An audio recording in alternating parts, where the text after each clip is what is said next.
Dan, ang isa sa mga proud ng inyong sabi ko, nagkikwento kami sa kotse, sabi ko, wala nang tataas pa sa pagkakataon binigay nyo sa akin na maging ninong po sapagkat kami po ay magiging saksi ng isang panimula pag-ibig sa amin kasi maganda pumatas. Proud po ako maging ninong.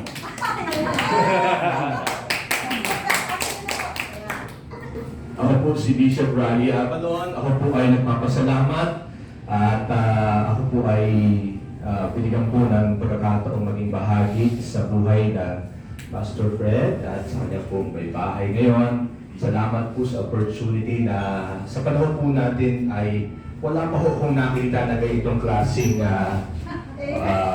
love team. Pero salamat dahil po sa Panginoon. Siya po talaga ang nagmamature, nag-aayos, nagre-reto, katulad binanggit po kanina. Pero salamat po sa opportunity dahil ito po para po sa akin ay isang sagrado pong okasyon dahil Diyos po ang nagtadhak po nito. Again, congratulations and God bless. Pare. Magandang umaga po. Ako po si Rev. Elmer Tox. Nawawala yung signal sa ilalim yan. Gusto ko pong magpasalamat doon sa privilege na ibinigay nyo maging ninong. Although medyo parang kalayo, hindi po pala, kalayo talaga yung edad natin na alos tatay ko na po kayo. And then, Walang ganon. pero wala pong ganun. Pero advance po ako sa inyo. Kasi 21 years na po kami nagsasama ng asawa ko, kayo po ngayon lang, di ba? So, salamat po, naging parte kami ng inyong panimula, sabi nga po ni Bishop kanina, and I hope and I pray that gabayan po kayo ni God, bigyan kayo ng mahaba, masayang pagsasama doon po sa path na inyong pupuntahan, and maraming salamat po.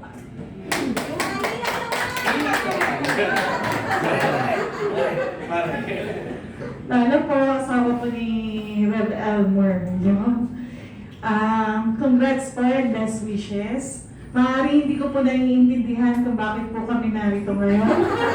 Pero naniniwala po ako na inalaw po ni God na mangyari to kasi He has His reasons.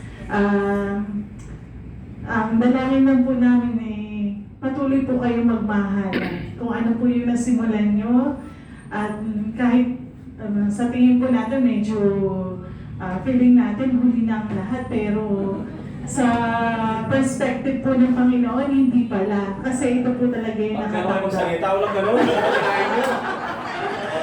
Masaya po kami dahil naka-witness po kami ng ganitong uring isang dibdib. Dahil isa po ito sa mga po pwede po namin ibahagi sa mga couples na makakausap po namin.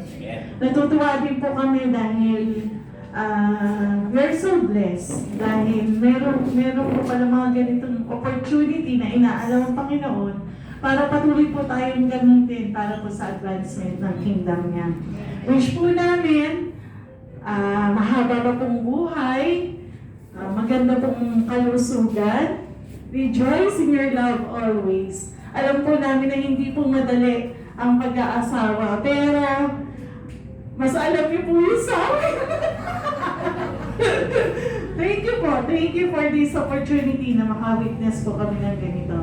God bless you more po at naway gamitin pa po kayo ng Panginoon sa mahabang panahon. Hello po, good morning at si Vicky po, asawa ni Bishop Rally, and totoo po palang hindi biro ito kasi akala ko prank lang.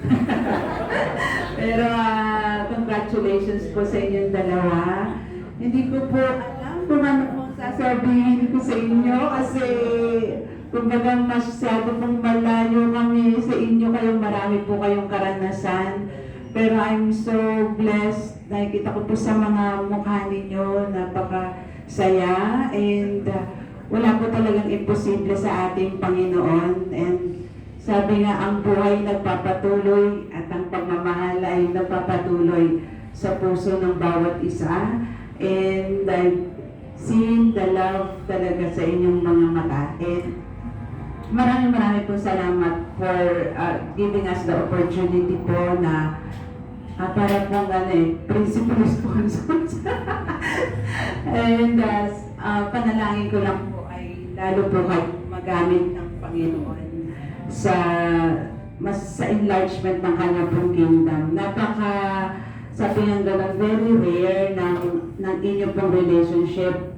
At marami pa pang buhay ang matouch ninyo, especially po yung mga nasa prime age na pwede po tayong gamitin pala ng Panginoon at pwede pa po tayo talaga magmahal sa iba ng totoo. And God bless po in behalf po ng pamilya po ng OTEP.